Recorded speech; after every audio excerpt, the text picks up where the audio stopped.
This is a very significant Shabbat. You know, there's sometimes you can encompass in words the energy and the light that is available on the Shabbat, but this one really, there's so much that we can't really even mention all the great light that's available. As many of you know, the Shabbat of Rosh Chodesh, the new moon of Pisces, it is the reading of the portion of Shekalim. And one of the Kabbalists said, and you might have noticed, we take out 3 Sefer Torah, Sifrei Torah today, and he said that, you know, Rabbi Shimon in the Zohar says that when you take out 1 Sefer Torah, it reveals a tremendous amount of light.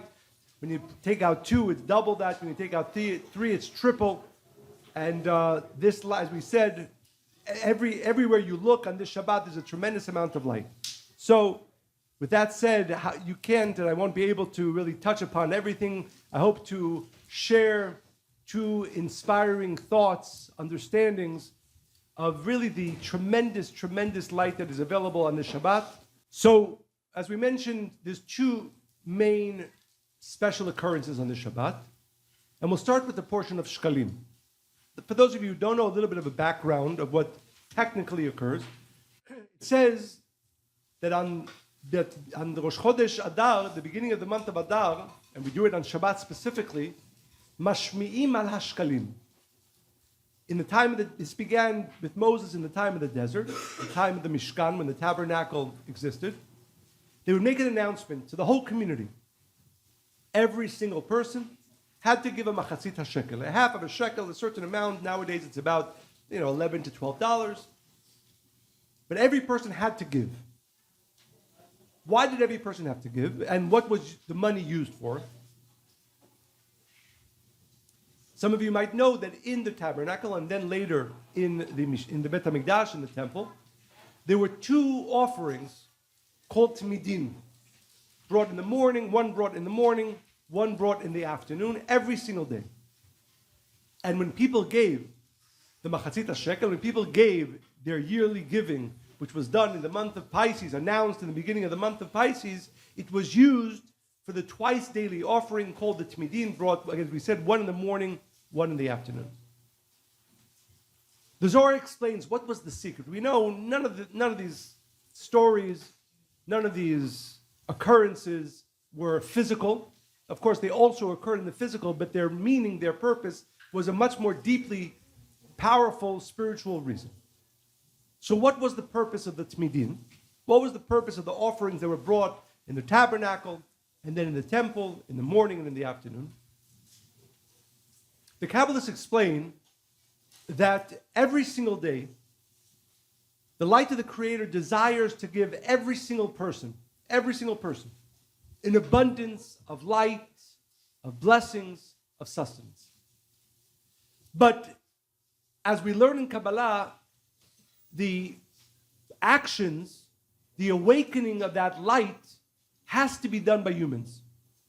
The desire the Creator has. The light of the Creator has a desire every single morning to give an abundance of light and blessings to every single one of us. But that light cannot be brought down into our world unless there is an action, a collective action, or at least an individual action that awakens that light.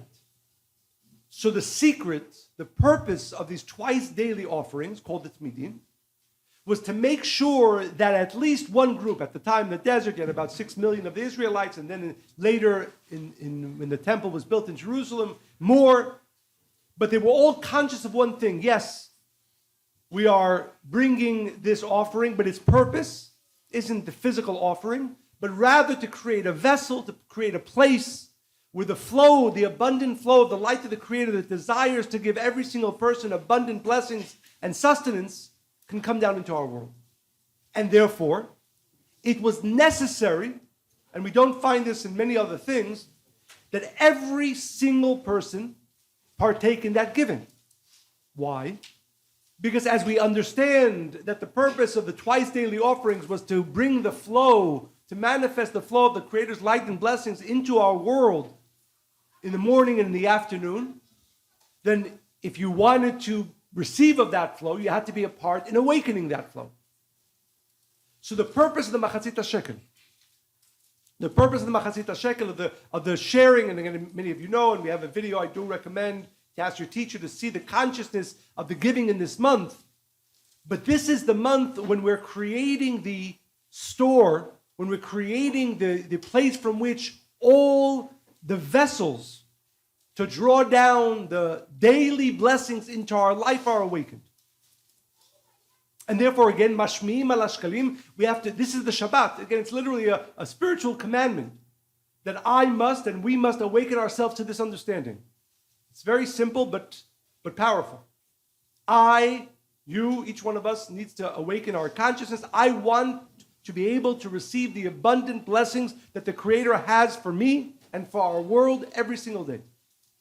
The only way is that I have to be a part of awakening that blessings.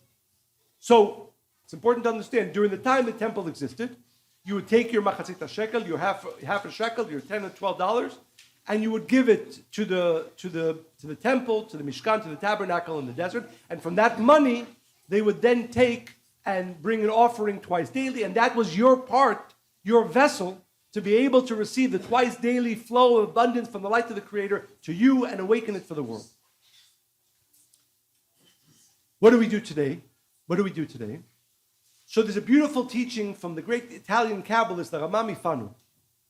He says, although we know the purpose of the tabernacle, the purpose of the temple was to be that physical place that awakened the supernal blessings of abundance to the world, once the Mishkan no longer existed, once the temple, the first and the second temple was destroyed, yes, it is true that those actions do not physically take place in our physical world, but in the supernal worlds, they still continue to occur.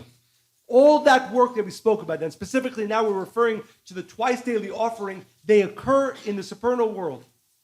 He says, Eliyahu Navi, the great prophet, he brings a spiritual offering from every single person, or at least those who are awakened to it, every single day. So even though physically the Tmidin, those twice daily offerings, are not brought in the temple, they are brought in the upper worlds. And now we can understand. What is the purpose of the Machatzit Shekel today?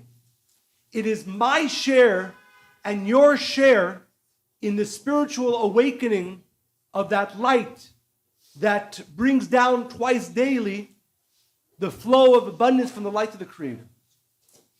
And therefore, there's really two parts of the Machatzit Shekel. There's two parts of the awakening of the Machatzit Shekel. One on this Shabbat.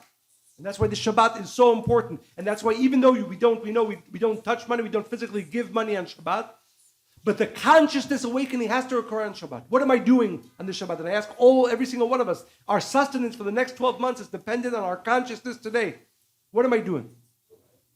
I am making the decision, I am awakening the desire that my light, my giving, my sharing is taken on this Shabbat by Eliyahu Navi, by Elijah the prophet, and becomes and will be the store, the place from which for the next 12 months, every single day, Eliyahu Navi, Elijah the prophet will take a share, a piece from all of us who are awakened on this Shabbat to give, and the offering will be brought from us, and therefore we are a part of it. We are a part of awakening the abundant flow of the light of the Creator twice a day into our world, and therefore we will receive from it.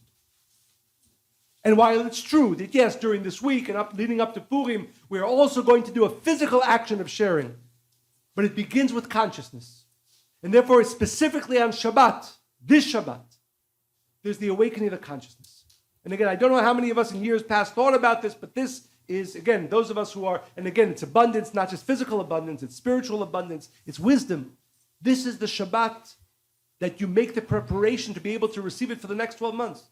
If a person misses the consciousness of Shabbat Shekalim, misses this awakening of desire and thought and consciousness on the Shabbat, it makes it more difficult to receive from the twice daily showering of abundance that the light of the Creator sends into our world.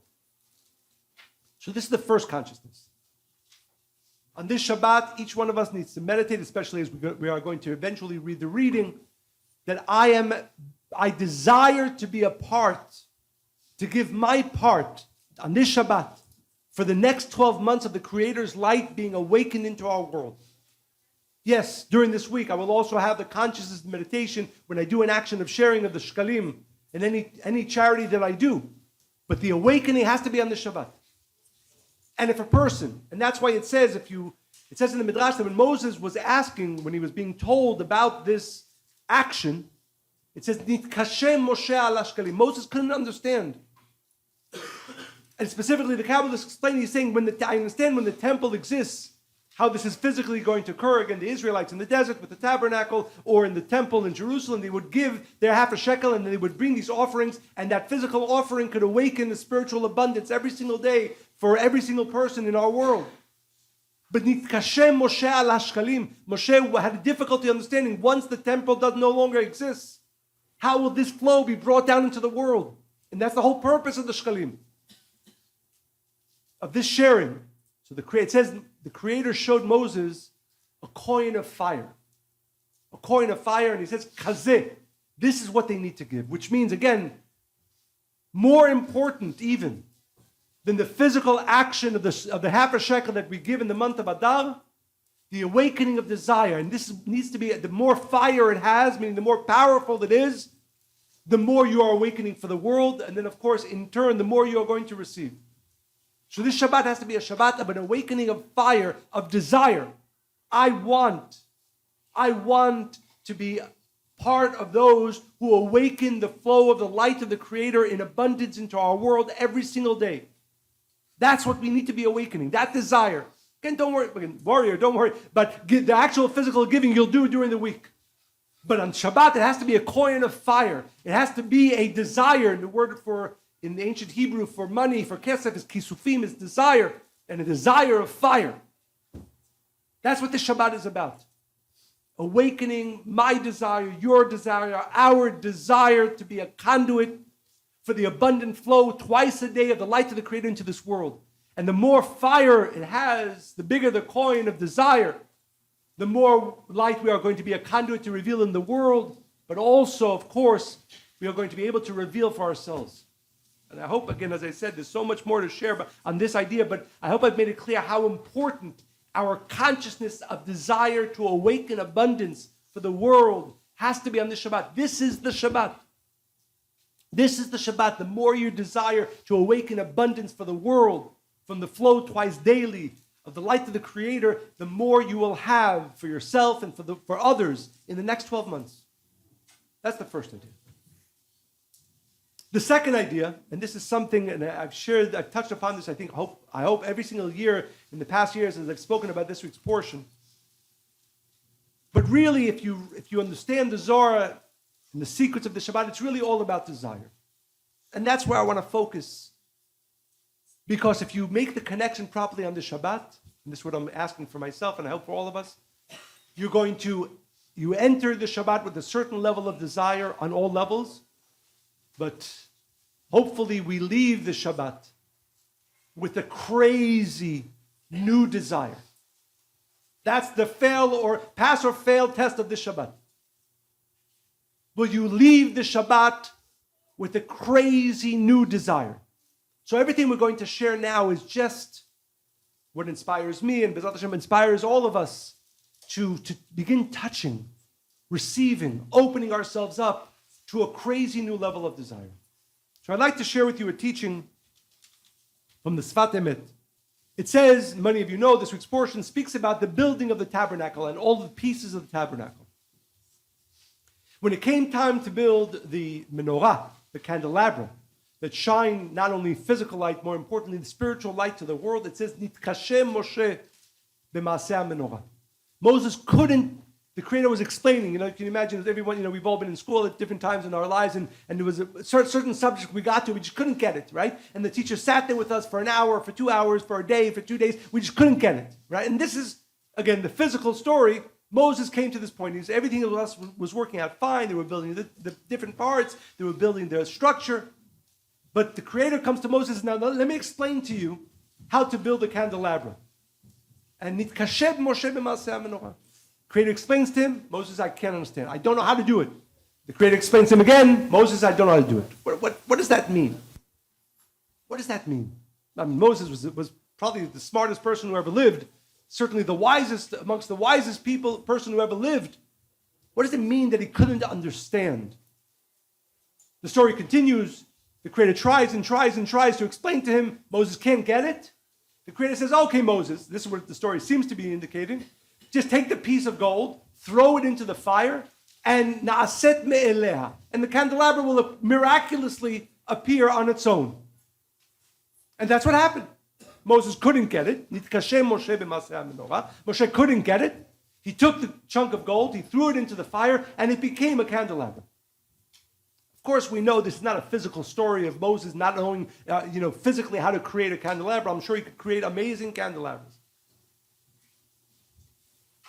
Moses knew that the menorah did not represent a physical candelabra upon which wicks of oil were lit.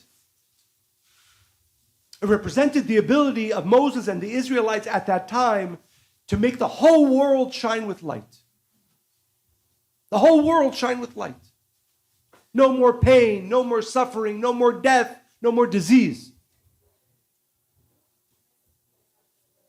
And the Creator has explained to Moses, the spiritual work that you and the Israelites can do can bring an end to pain, suffering, and death. I can say it to all of us, right? We know ultimately, right? That's what the Kabbalists promise. That's what the prophets promise. That's what the Creator promises. But like Moses, worse than Moses, do we really think that it's possible? That me, I, you, individually, as we will come to see, you alone, can do an action, can live a life that can bring an end to all pain, suffering, and death? Moses, not for himself, but for the Israelites, said, how do I explain this to the people? How do not explain? The words can be said. How can I bring them to a place to really believe this about themselves? To believe that it's possible to bring light to the entire world so that there is no darkness left on any level.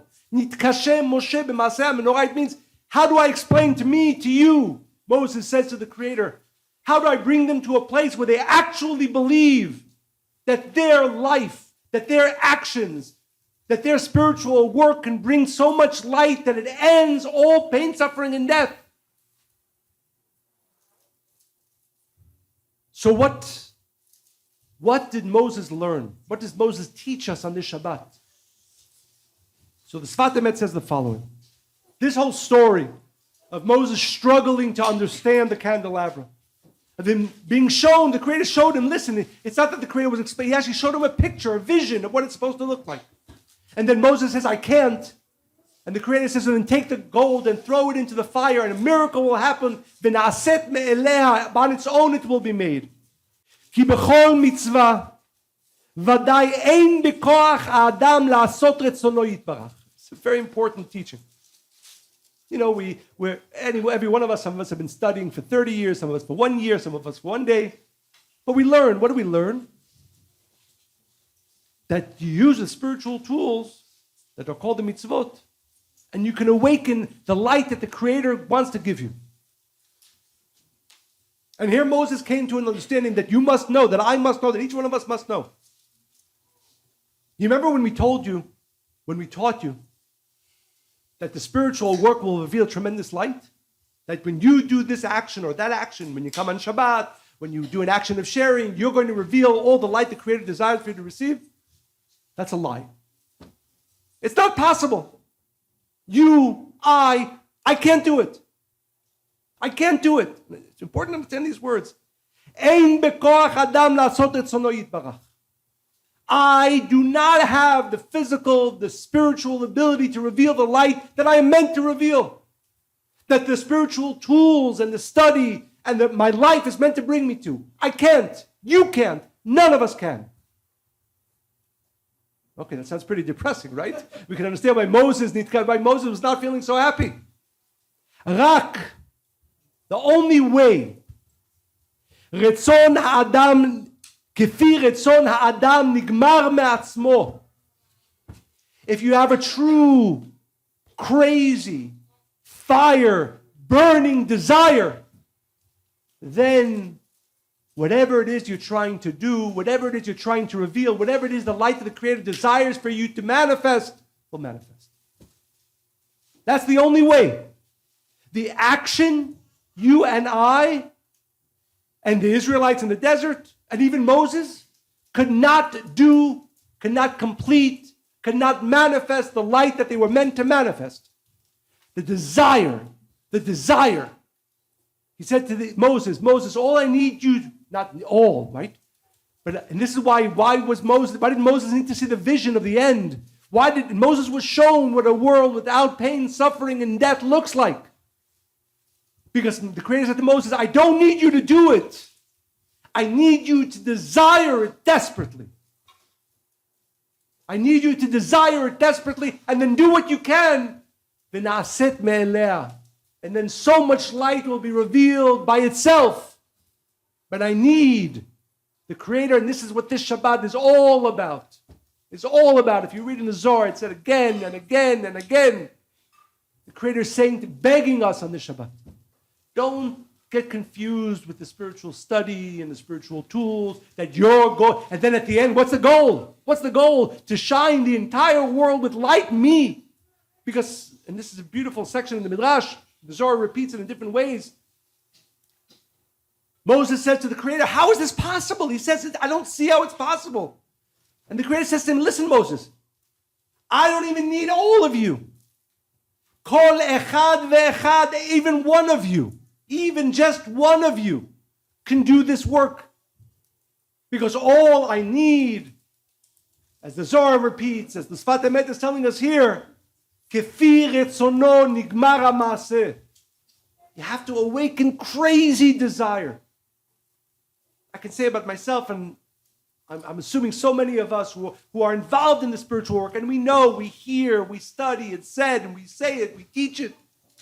The purpose of the spiritual work, the reason why the Kabbalah Centre exists, only one purpose. Because we desire to bring the light of the Creator into this world in such a way that pain, suffering, and death go away. Our mind can't accept it. Because it's not acceptable. It's not true. The only thing, the only purpose, and this is something I want all of us to be asking ourselves on the Shabbat. How crazy is my desire? Not how great is my work. How great am I? How wise am I? How much do I do? How much do I share? Ask those questions at a separate time. Not on this Shabbat. On this Shabbat, ask only one thing. How crazy is my desire? And the answer is not even close. Not even close. And if you truly understand that on this Shabbat and you beg the light of the Creator, what do I want? I know that I'll never be able to do enough. I know that I'll never be able to study enough. I know that I'll never be able to share enough. I have to do that, of course. But I'll never be able to do enough. I certainly will not be able to bring an end to pain, suffering, and death in this world. But the desire for it, I can and I must. וכפי רצונו של האדם נגמר מעצמו. And if you awaken enough desire, it will happen on its own with the assistance of the light of the Creator. And I'll share, again, as I said, there's a lot more to share, but this is really the only point worth remembering. He says, ובכל דבר העיקר הרצון. The only thing that matters is desire. וצריך האדם למסור נפשו ומאודו בכל מצווה בכוונה. If you're working hard, the only thing you need to be working hard on, the only thing that should really be your question is not how much am I doing, how much am I sharing. Again, as we said, of course, they're all important. How much am I studying? How much am I praying? How much am I meditating? All important questions. But that's not the most important question. How crazy is your desire? You know, there's a statement, it's understood in different ways. Ein davar ha'omed bifnei haratzon, which means nothing can stop desire. And it's understood in different ways. But what it means is that if you truly awaken a crazy desire for the light of the Creator, to be revealed in this world, even one of you. And again, as I said, there's a section in Zohar from this week's portion, 363, that I wanted to study a little bit more deeply with all of us. But I'll just read one line from it. I do recommend all of our friends here, all of our friends streaming, take the time on this Shabbat to delve deeply into the secrets in the Zohar from section 363. The Creator comes to Moses. Amar Kudsha Berichu, and as we say these words from the Zohar, we awaken this desire within every single one of us. Re'uti l'daira benaychu. The Creator says, I want to come to you, to me, to every single one of us, into our world, and to reveal the totality of the light of the Creator. Aval lo yachilna, but I cannot, the light of the Creator cannot be revealed until you awaken that desire for that tremendous revelation of light. Ama Moshe, Moses says to the Creator, Man how, there's nobody, not even me, Moses, there's nobody ever created that can do everything that needs to be done for our world. Amar le Moshe, the Creator says to Moses, Lo kemo da'at chashiv, not like you think, like we think, I'm going to do more, that's how I'm going to bring more light into my life and into the world and more blessings. No. La kemo da'at chashiv. Me'et kol ish asher yidvenu libo. Anybody. You don't even need the 3 million Israelites. You don't even need one. You just need one person. Any. Kol ish. Which means even the lowest of the low. If he or she awakens a true and burning desire. Me'aureuta verucha dilhon. From their desire and from their spirit. Tisbun la v'tashlimun la. You'll be able to completely reveal and bring the light of the Creator into this world. If we understand what this Shabbat is about, it's both tremendously liberating and tremendously bringing upon each one of us a responsibility. It is true, as the Kabbalists teach, as we learn, that the purpose of all of our collective and humanity's collective work is to bring an end to pain, suffering, and death. But it is not possible for any one of us to do it. But the one thing that we can and that we must is awaken a burning desire for the light of the Creator to be manifest in our world, in our lives. And as we said in the beginning, if we don't leave this Shabbat with a burning, crazy desire, we've missed the opportunity. There'll be other opportunities, maybe next year. Me'et kol ish. Every single one of us can transform our world. But we have to awaken a crazy beg on this Shabbat for the Creator to give you the gift and awaken for yourself a crazy desire to reveal light, a crazy desire to bring the light of the Creator in this world. And then, na'aset me'eleh, and then we will see in our lives and in our world and in our lifetime a transformation of this world. Shabbat Shalom.